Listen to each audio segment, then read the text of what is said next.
Nggak mungkin likes itu lebih banyak dibandingkan yang nonton. Kalau orang Mungkin Mas. Nah ini, ya tapi nggak apa-apa, kita likes ikuti dulu. tanpa nonton tuh aneh rasanya. Tiba-tiba like, ini kan nggak mungkin. Tentu banyak yang tanya, ini lihat di mana dislike-nya? Nah ini komentar-komentarnya banyak yang gila-gila dah.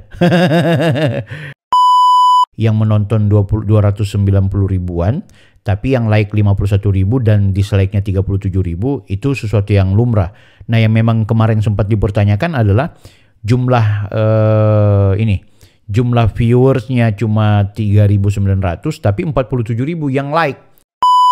Pertanyaannya, apakah YouTube-nya Mas, kalau ini kita anggap bahwa like-nya itu dibeli ya. Pertanyaannya adalah, apakah Mas Gibran yang mengedit video tersebut? Ini juga bermasalah. Bayangkan banyak sekali Republik ini orang yang jauh lebih mampu berkali-kali lipat dari Wapres kita sekarang ini.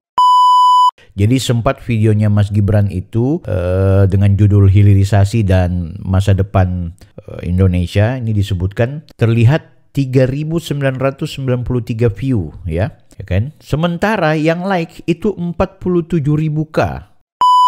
Saya tidak menyarankan Anda mengikuti video ini sampai habis kalau Anda adalah pembenci Gibran. Kecuali Anda kepingin mendapatkan perspektif lain, perspektif tambahan atau perspektif baru. Atau mungkin juga setidaknya tambahan informasi semata. Agar kemudian apa yang selama ini yang menjadi kebencian Anda, yang Anda anti terhadap Gibran, semua aktivitasnya, itu kemudian setidaknya ada sedikit tambahan klarifikasi. Sementara bagi kalian yang pendukung Gibran atau siapa saja di antara kita yang kemudian memahami Gibran sebagai calon pemimpin yang hebat ke depan, ayo silahkan berbondong-bondong saksikan video ini sampai dengan selesai. Aku mau bahas soal sekarang kan lagi diramaikan monolog yang dilakukan oleh Mas Gibran. Yang pertama itu mendapatkan dislike yang luar biasa banyaknya ketimbang like. Demikian juga ketika kemudian akhirnya Mas Gibran membuat konten yang kedua, itu juga mendapat semacam respon yang cukup beragam. Nah yang terakhir adalah ketika dia bicara soal hilirisasi ya.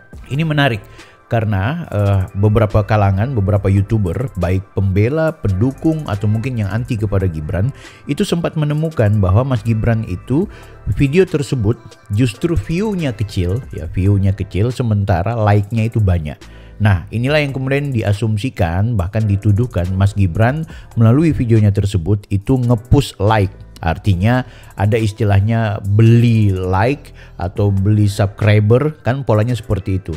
Nah sekarang mari kita bahas sama-sama, coba kita akan preteli benarkah Mas Gibran menggunakan metode ya untuk kemudian membuat videonya itu semakin tenar dan mendapatkan respon positif, maka jumlah like-nya itu di-up, sementara dislike-nya itu ya sesuai normalnya semata gitu. Nah itu biasanya konon itu sistemnya jual beli like itu biasanya ada. Nah ada beberapa YouTuber yang mengakui bahwa saya pernah melakukan ini, tapi itu bisa disuspend. Apakah kemudian ini benar? Akhirnya kalau memang benar-benar Gibran melakukan tindakan tersebut, wajarlah kalau kemudian banyak yang anti kepada dia yang menyebutkan bahwa ini jangan-jangan menggunakan anggaran pajak rakyat hanya untuk membeli like gitu. Ini menarik gitu guys. Nah oke, kita bahas pelan-pelan ya, apakah kemudian seperti itu, seperti demikian, seperti normalnya, apakah 100% dipastikan video hilirisasi itu adalah video yang sempat membeli like kan gitu. Nah ini menarik. Nah sekarang mari kita lihat dulu ya. Ini capture yang terdapat di Google, Anda bisa lihat. Jadi sempat videonya Mas Gibran itu dengan judul hilirisasi dan masa depan Indonesia, ini disebutkan terlihat 3.993 view ya kan? Sementara yang like itu 47.000K. Nah ini kemudian dituduhkan kepada Mas Gibran ini mempush jumlah like YouTube. Nah ini banyak akhirnya yang kemudian mengkritik Mas Gibran, banyak yang akhirnya menghajar Mas Gibran gitu. Nah aku bisa memperlihatkan ke teman-teman, banyak sekali sih sebenarnya YouTuber terutama yang anti atau yang tidak suka ke Mas Gibran itu kemudian memberikan kritiknya. Oke, dalam konteks begini aku suka untuk kita kemudian mengevaluasi Mas Gibran. Tapi pertanyaannya, benarkah Mas Gibran melakukan tindakan curang tersebut ya. Kita bahas sampai dengan habis. Silakan teman-teman ikuti dulu.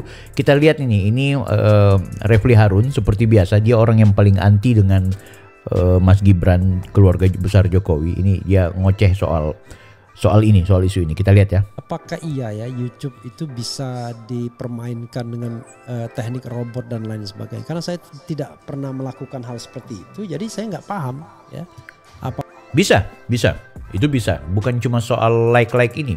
Termasuk robot yang digunakan ketika kita upload video, tiba-tiba judul-judul itu bermunculan kan gitu. Itu ada sistem yang kemudian dikelola oleh kelompok-kelompok tertentu atau komunitas bahkan personal tertentu yang membuat akhirnya jumlah spam kita meningkat di komentar-komentar. Nah, termasuk soal jumlah like. Itu ada mekanisme entah sistemnya robot atau manual, tapi yang jelas ada proses itu yang diperdagangkan. Aku percaya soal itu. Oke. Apakah memang bisa di-boost pura-pura gede dan lain sebagainya? Karena saya ya organik saja.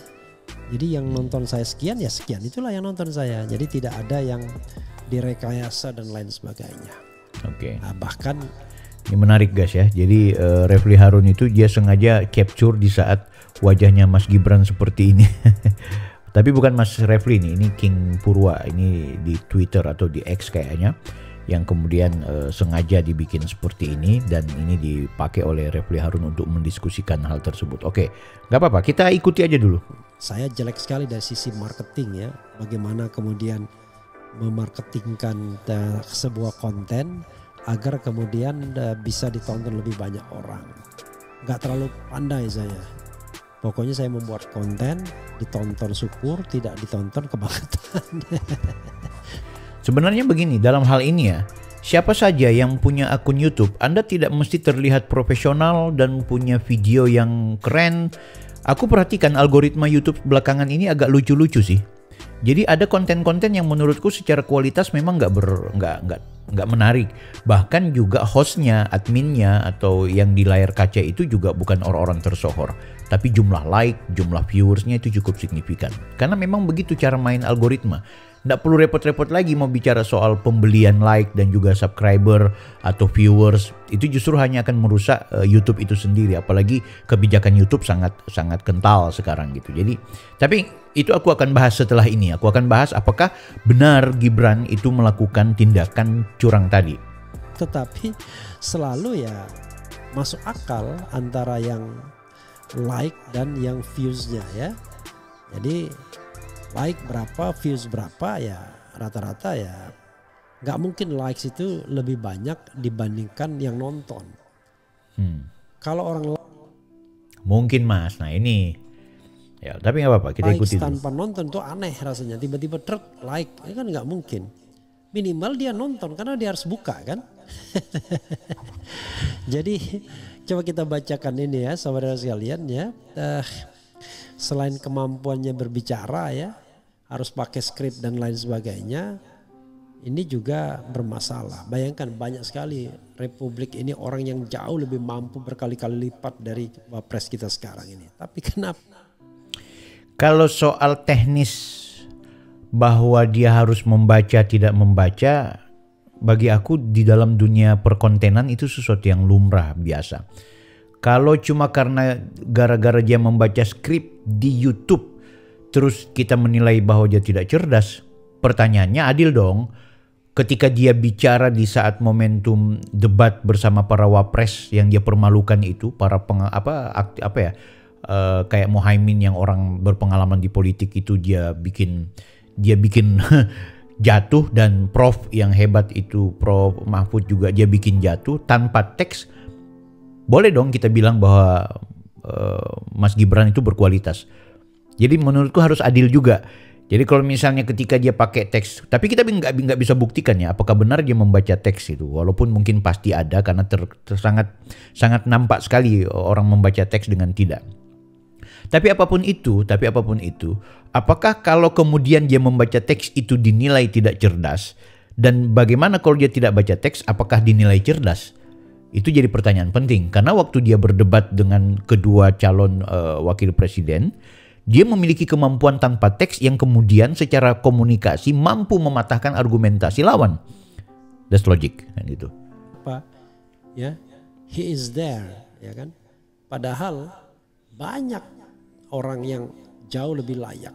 Itulah tragedi dari demokrasi. Kita tidak mencari yang terbaik di antara kita, the best among the worst, tapi orang yang kemudian bisa memiliki resources dan menggerakkan state apparatus, karena ya barangkali ayahnya seorang presiden. Itu yang menjadi hal-hal yang membuat kita harus geleng-geleng kepala.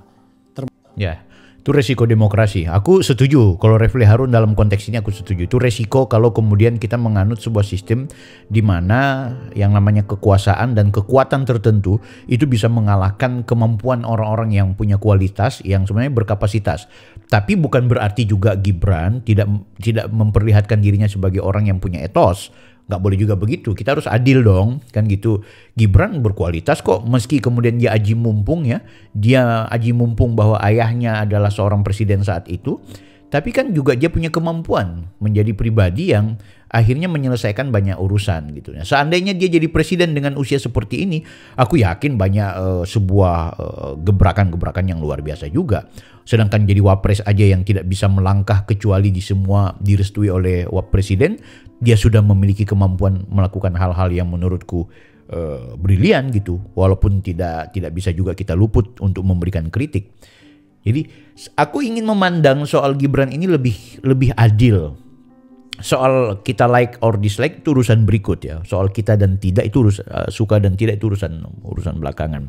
Tapi membaca Gibran juga sebagai manusia politik yang punya potensi itu juga harus kita kemukakan. Kalau ansih kita bicara kelemahan dan juga kekurangan, tunjukkan ke saya siapa yang dimaksud dengan selain Gibran yang Anda bilang orang hebat itu, yang punya idealitas dan kesempurnaan yang bisa melampaui kemampuan Gibran dalam konteks resources tadi yang dia bilang ya.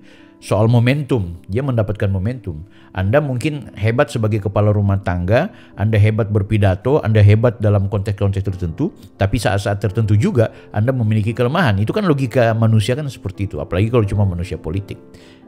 Termasuk juga tidak heran kalau TNI atau purnawirawan TNI bilang sudah dicopot saja Gibran. Nah, hanya memang mereka belum merumuskan sebuah alasan konstitusional untuk pencopotan tersebut. Karena mereka tidak mau atau belum menghubungi saya sih, walaupun saya sudah berkali. Di sini Refli Harun lagi cari proyek guys.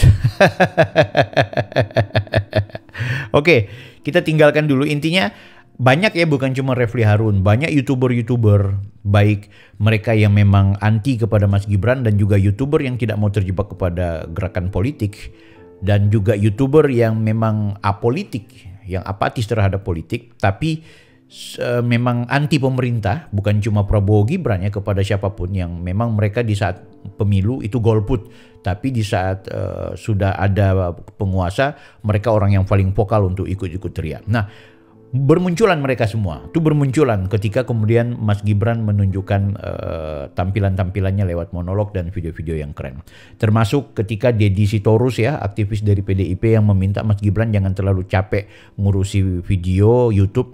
Anda mau jadi YouTuber atau menjadi wapres, fokus kepada tugas. Semua bermunculan. It's okay, itu resiko dari orang yang memposisikan diri sebagai pejabat. Nah, sekarang coba kita telusuri lebih jauh. Sebelum aku mau bahas soal apakah benar Mas Gibran sepasti itu melakukan tindakan beli like atau push like secara manual ya, yang kemudian membayar YouTube. Bukan membayar YouTube sebenarnya, membayar sistem-sistem tertentu. Karena memang biasanya kan ada tuh 1000 like sekian view sekian rupiah. Siapa yang kepingin beli subscriber sekian, maka tuh itu ada penjualan itu. Nah, sekarang kita lihat, ini kan videonya saya perlihatkan ke teman-teman ya. Ini videonya yang cukup diramaikan kemarin.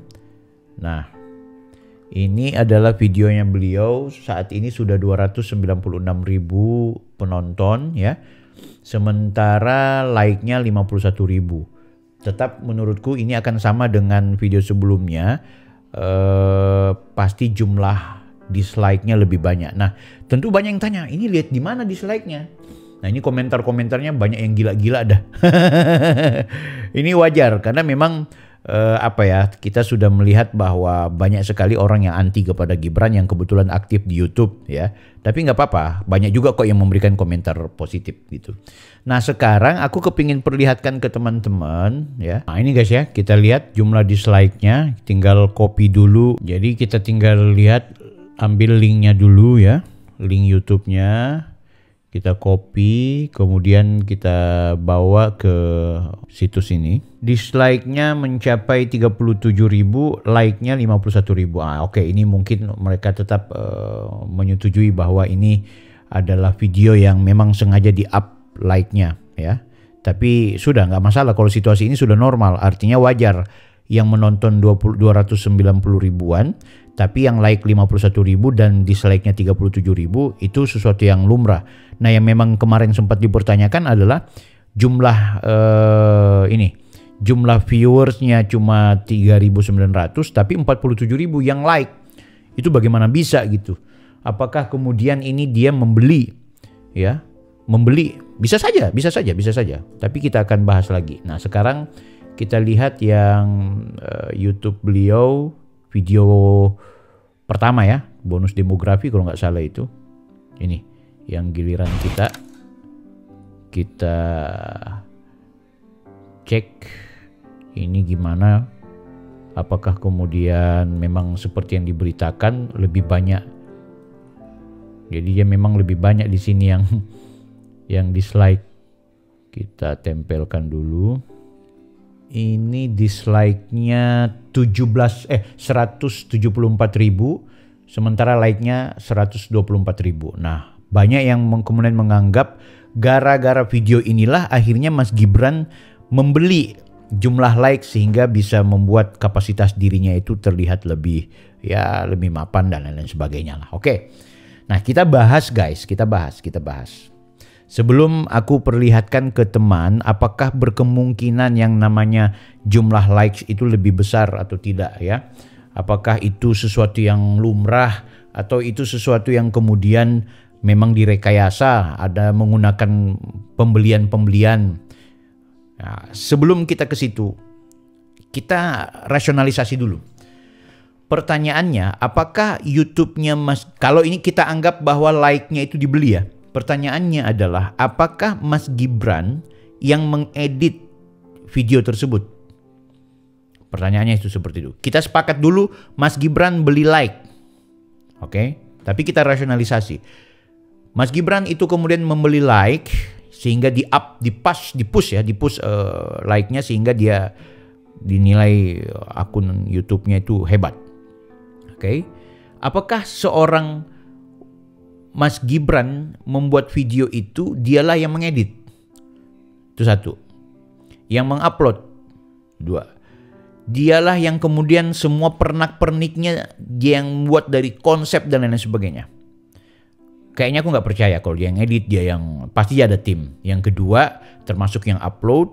Tapi yang aku percaya Mas Gibran ikut ngonsep, ikut membuat skrip, ikut tampil di layar ya karena memang dia yang direkam gitu. Dia bicara, entah dia membaca atau dia cuma sekedar bicara, itu urusan teknis hanya mereka yang dan tim-timnya yang tahu. Itu aku percaya dia lakukan hal itu. Tapi kalau dia yang kemudian mengupload, dia yang mengedit, itu pasti tim kan gitu.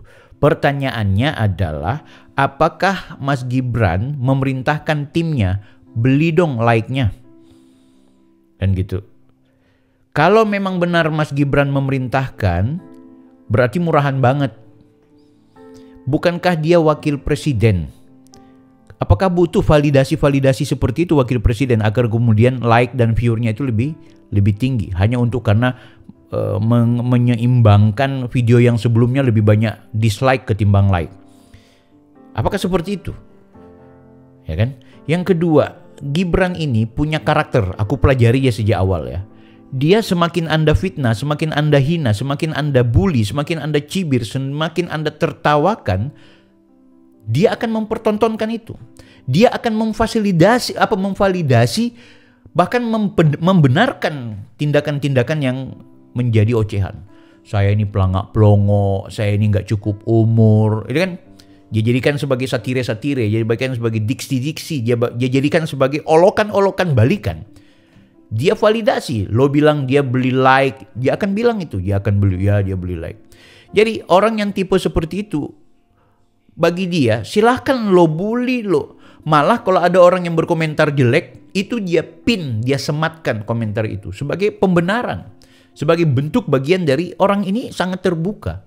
Nah, orang-orang seperti yang memiliki karakter demikian, menurutku udah nggak relevan lagi, dan apakah mungkin dia dengan sengaja membeli like? Dari situ aku nggak anggap. Soal benar dan tidak urusan berikut, tapi maksudku kita melogikakan saja dulu, melogiskan. Apakah sosok Gibran kemudian dengan sengaja membeli like? Butuhkah seorang wakil presiden memvalidasi seperti itu? Ya kan? Yang seharusnya dia tumbuhkan adalah viewersnya. Ngapain soal like or dislike? Oh iya, dia kan malu karena sebelumnya adalah dislike. Nah, kita kembali ke karakter Gibran. Gibran itu orang yang paling suka semakin dia tampil lo puji dia bersyukur, lo caci lo maki dia akan nikmati. Karena aku lihat karakternya mereka rata-rata seperti itu guys. Itu Gibran itu. Lo ejek soal pisang, lo bilang asam sulfat ke apa itu. Semakin kalau Kaisang itu dia bikin kaos anak Mulyono, itu mereka ekspresikan. Membeli dislike, lebih banyak dislike. Aku lihat paling Kaisang nanti akan bikin satu baju dan bajunya itu dislike. Jadi apakah orang-orang dengan karakter seperti itu akan membeli like? Bahkan kalaupun memang ada pembelian, maka aku yakin itu bukan Gibran. Aku yakin mungkin asal bapak senang, timnya kepingin memperlihatkan kepada Mas Gibran, Mas aku beli. Atau nggak perlu mereka bilang, Mas banyak anunya nih Mas Wapres, ini banyak like-nya. Mas Wapres senang, tapi Mas Wapres nggak tahu apakah benar ini like beneran atau jangan-jangan dibeli. Kan dia nggak tahu. Dia kan cuma tahu video orang lagi sibuk. Ini orang ngapain bikin video itu paling cuma setengah jam. Bukan setengah jam juga, paling cuma beberapa menit dia bicara. Habis itu kan urusan operator. Oh iya, tapi tetap operator itu dibilang sama Mas Gibran. Oh oke, kalau memang sudah seperti itu lain ceritanya. Nah sekarang kalau memang bagaimana caranya memastikan atau mau membuat argumentasi bahwa belum tentu juga Mas Gibran atau timnya membeli like.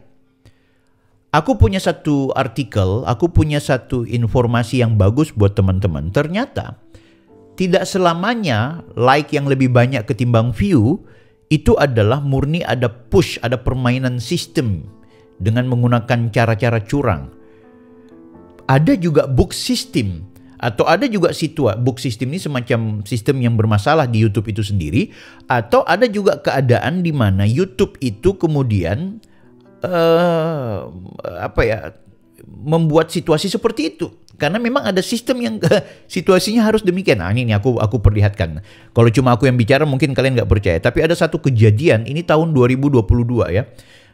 Aku kepingin teman-teman ikut membaca artikel ini, kita perbesar sedikit. Jadi ada artikel nih, artikel ini tanggal 18 Desember 2022 ya. Jadi jumlah like lebih besar daripada views dan jumlah jam waktu tonton publik tidak bertambah. Nah, ada situasi yang seperti itu guys. Oke. Mohon maaf Bapak atau Ibu admin, saya ingin bertanya. Saya rajin membuat konten setiap hari, terkadang live streaming, live perdana, ataupun langsung saya upload ke publik konten saya. Saya selalu melihat di YouTube Analytics, untuk jumlah penonton masing-masing konten setiap harinya, channel saya kecil dan wajar menurut saya misalnya penontonnya masih sedikit. Oke. Dan sama sekali tidak masalah bagi saya walaupun penonton sedikit, tetapi jumlah jam tayang tonton publik dimonetize bertambah setiap saya upload konten, baik itu live streaming atau perdana. Di dalam 1 minggu ini saya melihat ada yang tidak wajar dua konten saya. Konten pertama, jumlah like lebih banyak dibanding jumlah view, yaitu terdapat 200 like, tetapi jumlah viewsnya hanya 11. Kemudian konten kedua, besoknya saya upload konten lagi kurang dari 3 hari jumlah mendapat di atas 500 view. Biasanya saya membuat konten untuk view di atas 300 bisa sampai di atas 7 hari. Saya bingung, kemudian saya download konten itu. Setelah saya download, kemudian saya hapus 2 konten itu dari YouTube. Lalu saya upload ulang dengan judul yang berbeda. Pertanyaan saya ada 3. Apakah karena masalah di atas jumlah jam waktu tonton publik dimonetize tidak lagi bertambah setelah saya upload konten, baik itu live streaming, live perdana, live upload, langsung upload konten ke publik? Kedua, mengapa konten saya tiba-tiba jumlah likes suka lebih banyak dari views penonton? Apakah ada yang iseng tidak suka dengan channel saya? Saya bukan re-upload konten games yang saya buat, semua saya yang memainkannya. Pertanyaan ketiga, ini mungkin saya yang salah beri nama channel atau bagaimana? Saya kurang mengetahui, mungkin bisa Bapak Ibu coba seperti ini. Saya menulis nama channel Noob Street di pencarian YouTube. Kemudian tekan search, tetapi yang muncul paling atas bukan ini, melainkan muncul. Oke, mohon bantuannya. Guys, ya. Oke. Nggak ada jawabannya? Oh ada. Ada nggak jawabannya ya? Nggak ada nih. Ini untuk pertanyaan ketiga saya lampirkan screenshot ketika saya mencoba mencari nama. Oh ya. Oke. Oh ini ada jawaban. Jam tonton publik di halaman monetize itu jumlah total dalam 12 bulan terakhir dan angkanya bisa naik bisa turun tergantung total 12 bulan terakhir itu. Terhitung mundur. Nah ini jawaban yang paling konkret ini aja dah. Kita baca, jumlah likes lebih besar dari jumlah view itu tidak mungkin. Bisa jadi viewsnya datang secara deras, sedangkan sistem analitik akan mencatat dengan delay beberapa jam. Sehingga mungkin views belum tercatat, tapi like sudah tercatat. Coba dipantau saja selama 2 atau 3 hari gimana hasil akhirnya. Kalau ada yang iseng atau tidak, itu tentu di forum ini nggak ada yang tahu karena di sini semua sesama kreator YouTube. Oke. Ini jawaban alternatif ya. Ya.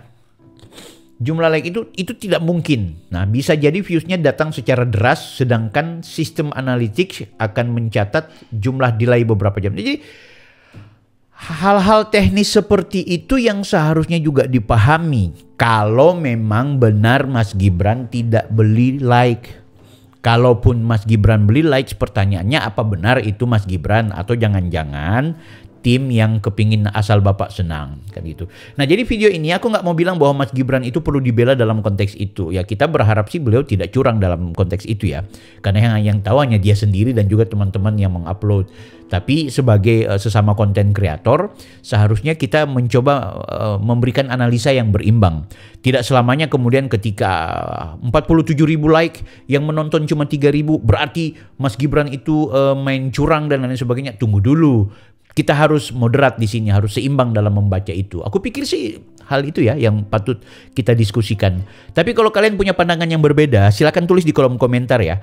Nah, nanti aku juga kepingin melihat bahwa mengapa sih Anda banyak sekali orang-orang yang anti kepada Gibran. Kenapa kelompok-kelompok yang baik yang profesional maupun yang pemula di YouTube atau di medsos lainnya itu nyinyir kepada Mas Gibran, ya kan? Apakah kemudian Mas Gibran ini tidak layak jadi wakil presiden atau kenapa masih mau dihubung-hubungkan dengan isu fufu-fafa, dihubung-hubungkan dengan MK dan lain-lain sebagainya? Kita akan bahas di video selanjutnya atau berikutnya. Tapi yang jelas kali ini setidaknya kita udah mampu mengklarifikasi bahwa tidak selamanya jumlah view kecil dan jumlah like banyak itu adalah sebuah perbuatan curang di mana melakukan push atau tindakan yang kemudian membeli like atau membeli view atau membeli subscribe.